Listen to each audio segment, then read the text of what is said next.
বলে আজ দান দেহ বলি আমার গোরা ঘন ডাকে গো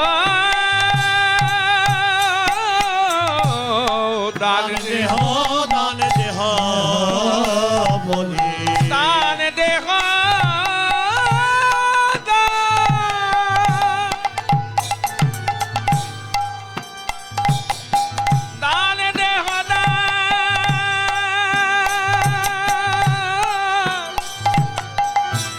দান দেহ দান দেহ বলি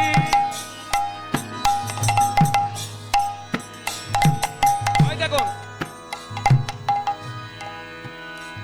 মহাপ্রভু নিত্যানন্দ প্রভু দুজনে দাঁড়িয়ে আছে। দান দেহ বলি গৌর হরি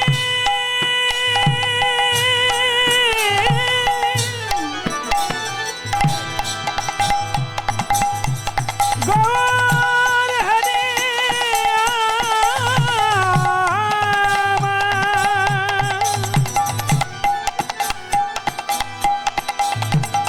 দান দেহ দান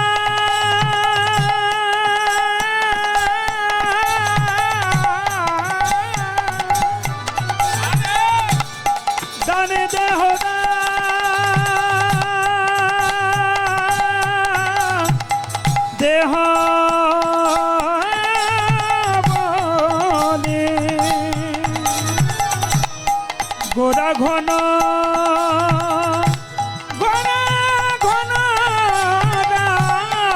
দান দেহ বলি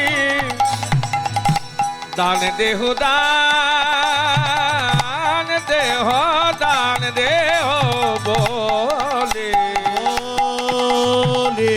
দান দেহ বলি দান দেহ বলি দান দেহ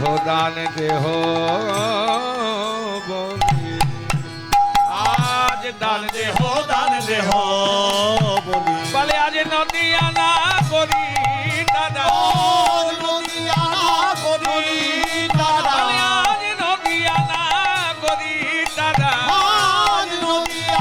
করি দাদা বলে আজ নদিয়া না করি দাদা সব পড়িল বিপাকে গো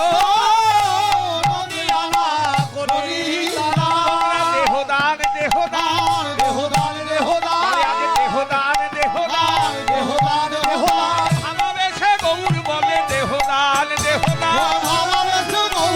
আজ দেহদান ভালোবেসে গৌর বলে দেহদান ভালোবেসে গৌর বলে দেহদান দানে কাজ নাই দেহদান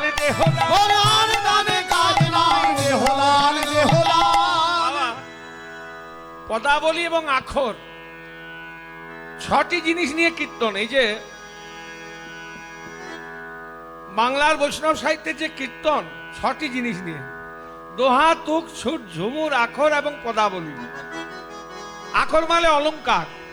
মহাজনগণ যে পদটি রচনা করে গেছেন তাকে আরো সুন্দর করার জন্য অলংকার, যেমন বিগ্রহ বানানোর পর তাকে সুন্দর করার জন্য অলংকারে ভূষিত করা হয়, তেমনি পদাবলীগুলো নে অলংকার স্বরূপ হচ্ছে আখর। মহাপ্রভু স্বরূপ দামোদর রায় রামানন্দকে বলছে দেহ দান, তোমরা আমায় দান দাও। আমি প্রথম দিন বলেছিলাম ওই নবদ্বীপে যে ধামেশ্বর গৌরাঙ্গ, যেখান থেকে এই পাদুকা এসেছে মহাপ্রভু, তা সেই ধামেশ্বর গৌরাঙ্গের যে বিগ্রহ আছে সে বিগ্রহটা কেমন? এরকম নয়, এরকম করে দাঁড়িয়ে আছে। তা আপনার সামনে যদি কেউ এরকম করে দাঁড়ায় কি মনে হবে? কিছু চাইছে। তা কেউ যদি কিছু চায়,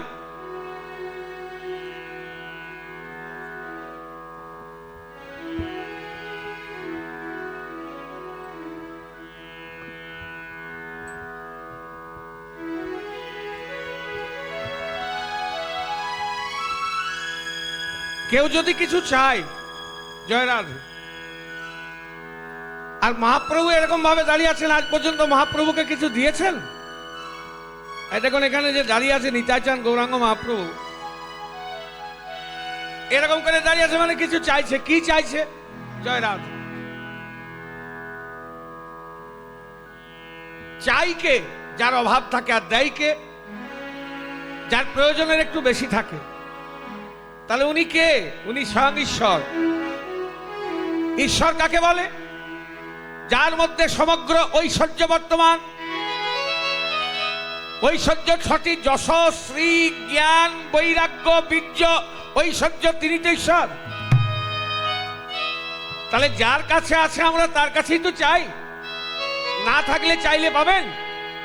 হ্যাঁ, তাহলে যিনি স্বয়ং ঈশ্বর তিনি আজ জীবের নিকট দান চাইছেন। তাহলে তার কি কখনো কোনো জিনিসের অভাব হয়েছিল যে তিনি জীবের নিকট দান চাইতে যাবেন?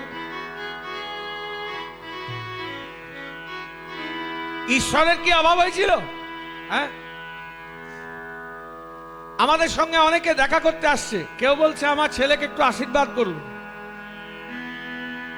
ধন দাও, দৌলত দাও, যশ দাও, খ্যাতি দাও, বিদ্যা দাও, বুদ্ধি দাও। আমার কাছে, নিজের কাছে না থাকলে আমি কোথা থেকে দেবো? আমার কাছে যদি থাকে তবেই তো আমি দেবো। তাহলে ঈশ্বরের কি কখনো কোনো জিনিসের অভাব হয়েছিল যে তিনি জীবের নিকট দান চাইতে যাবেন? ঈশ্বরের অভাব হয়েছিল। সংবাদ দিচ্ছেন কে? সংবাদ দিচ্ছেন উদ্ধব। একদিন গোবিন্দ উদ্ধবকে বৃন্দাবনে পাঠালেন, তুমি যাও ব্রজের কুশল বার্তা জেনে এসো। গোবিন্দের কথা মতো উদ্ধব বৃন্দাবনে গিয়ে সেই ব্রজগোপীদের সঙ্গে সাক্ষাৎ করার পর পুনরায় গোবিন্দের নিকট ফিরে এসেছে। গোবিন্দ বলছে, উদ্ধব বৃন্দাবনে গিয়ে কি দেখলে? বলে, হে গোবিন্দ, যা দেখলাম তা বর্ণনাতীত, বর্ণনা করা যায় না। কি দেখলে?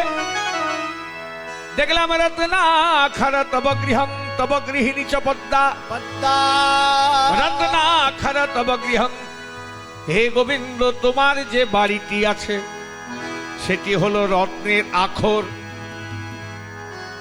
রত্নাক্ষর তব গৃহং, সেই বাড়িটি রত্নের আখর। আর সেই বাড়ি যিনি গৃহিণী, তব গৃহিণী চ পদ্মা, স্বয়ং লক্ষ্মী বিরাজমান। প্রভু, তোমার তো কিছুর অভাব নাই। যার বাড়িতে লক্ষ্মী থাকে তার বাড়িতে কিছু অভাব থাকতে পারে গো। কিন্তু হে গোবিন্দ, সেখানে গিয়ে দেখলাম একটা জিনিসের অভাব আছে। কিসের? আভীর বামনয়না, সেই গোপালনা, সেই ব্রজাঙ্গনাগণ হে গোবিন্দ তোমার মনটিকে চুরি করে রেখেছে। চুরি করে রেখেছে। তোমার ধনের অভাব নাই, তোমার মনের অভাব। ওই বৃন্দাবনের ব্রজগোপীরা তোমার মনটিকে চুরি করে রেখেছে। হে গোবিন্দ, আমাদের যে মন বশ মানে না, যে মনে কথা শোনে না, কৃপা করে তুমি আমাদের এই দুষ্টু মনকে গ্রহণ করো। গ্রহণ করো। তাহলে ঈশ্বরের ধনের অভাব ছিল না, মনের অভাব। তাই সেই স্বরূপ দামোদর রায়, রামানন্দ এদের কাজ পথ অবরুদ্ধ করে বলছে, শোনো, তোমরা যদি মনটা ওই গোবিন্দ চরণে দিতে পারো, যে মন বশ মানে না, যে মন কথা শোনে না, এই দুষ্টু মনকে যদি গোবিন্দ চরণে দিতে পারো, তোমাদের দান দেওয়া হয়ে যাবে। তাই স্বরূপ দামোদর রায় রামানন্দকে বলছো, তোমরা দেহদান, দেহদান, দেহদান, দেহদান, ও গো দেহদান, দেহদান, দেহদান, দেহদান। বলে মিছে কেন দেহ ধরো, দেহদান, দেহদান। আর বিছানানো দেহদান, দেহদান, দেহদান। বলে মিছে কেন দেহ ধরো, ও গো দেহদান, দেহদান। আর বিছানানো দেহদান, দেহদান, দেহদান। বলে আন দানে কাজ নাই, ও গো দেহদান, দেহদান। আর দানে কাজ নাই, দেহদান, দেহদান। একদম চুপ করে বসবে এখানে। এই যে ওই মাটিকে বলছি, খবরদার এখান থেকে উঠে যাবে না। যদি চলে যাবে তো বসটিকে বললো, একদম চুপ করে বসে আছো, চুপচাপ বসে বসে শুনবে, শেষ করবে তবে যাবে।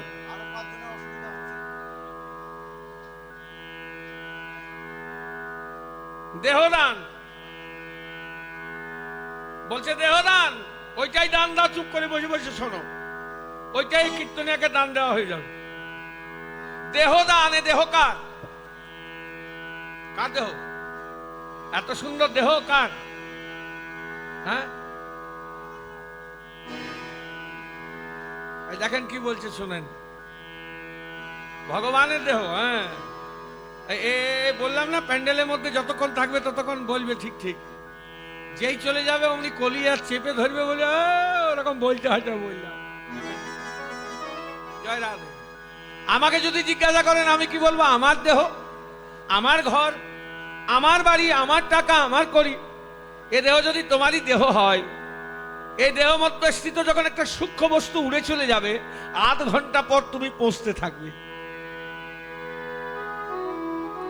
এত সুন্দর দেহ, এত পাউডার, এত সাজগুজ, ক্রিম, এত চকচকে ঝকঝকে শাড়ি কাপড় ধরে রাখো? পারবে? পারবে না। যার কৃপায় এত সুন্দর দেহ পেয়েছো, যদি তার সেবায় এ দেহটা নিযুক্ত করতে পারো, তবেই তোমার দান দেওয়া হবে, নচেত আসা যাওয়াই সার হলো। এই মানব জীবনের সারবরটা কি? এত সুন্দর দেহ নিয়ে এসছো, এর সারবরটা কি একবারও ভেবে দেখেছো? জয় রাধে। এই মানব জীবনে আমাকে যদি জিজ্ঞাসা করা, আমি কি বলবো? আহার, নিদ্রা, ভয়, মৈথুন, মানে খাওয়া মাখা পরার বোঝাটা না।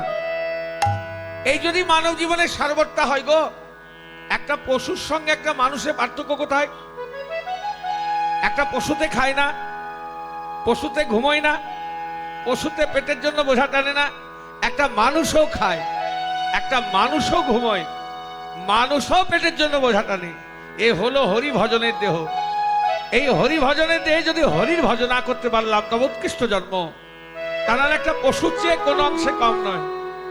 তাই মহাপ্রভু আজ স্বরূপ দামোদর রায় রামানন্দকে পথ অবরুদ্ধ করে বলছে, দান দাও, অন্য কিছু নয়। বলে দেহদান, দেহদান, দেহদান, দেহদান, দেহদান, দেহদান, দেহদান, দেহদান, মিছে কেন দেহ ধরো, দেহদান, দেহদান, মিছে কেন দেহ ধরো, দেহদান, দেহদান, আমাদের আন দানে কাজ নাই, ও গো দেহদান, দেহদান, দুনিয়ার দানে কাজ না, বলে মিছে কেন দেহ ধরো, আন দানে কাজ নাই। মিছে কেন দেহ ধরো, হরিদানে কাজ নাই, আর দানে কাজ না, মিছে কেন দেহ ধরো, আর দানে কাজ না।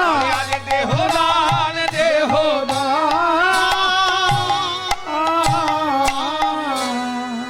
তাই আজ দান দেহ, দান দেহ বলি আমার ঘোড়া ধন ডাকে গো, দান দেহ, দান দেহ বলে ঘোড়া ধন ডাকে। আজ নদিয়া না করি দাদা, বলে আজ নদিয়া না করি দাদা, বলে আজ নদিয়া না করি দাদা, সব করিল বিপাকে গো, তারা বিপাকে পড়েছে, তারা বিপাকে পড়েছে, বলে আজ নদিয়া না করি দাদা, বিপাকে পড়েছে। বিপাকে পড়েছে, তারা দানের কথা শোনে না, দানের কথা শোনে না, তারা দানের কথা শোনে না, দানের কথা শোনে না, এই এখনই নূতন সোনা দানের কথা শোনে না। এখনই নতুন সোনা দানের কথা শোনে না, আমার শিগরাঙ্গ অবতার অবতারে দানের কথা শোনে না আমার শিবরাঙ্গ অবতারে সে গৌরাঙ্গ অবতারে দানের কথা শোনে না। শিবরাঙ্গ অবতারে এখনই নতুন সোনা শিবরাঙ্গ অবতারে এখনই নতুন সোনা শিবরাঙ্গ অবতারে এখনই নতুন আজ দানের কথা শোনে না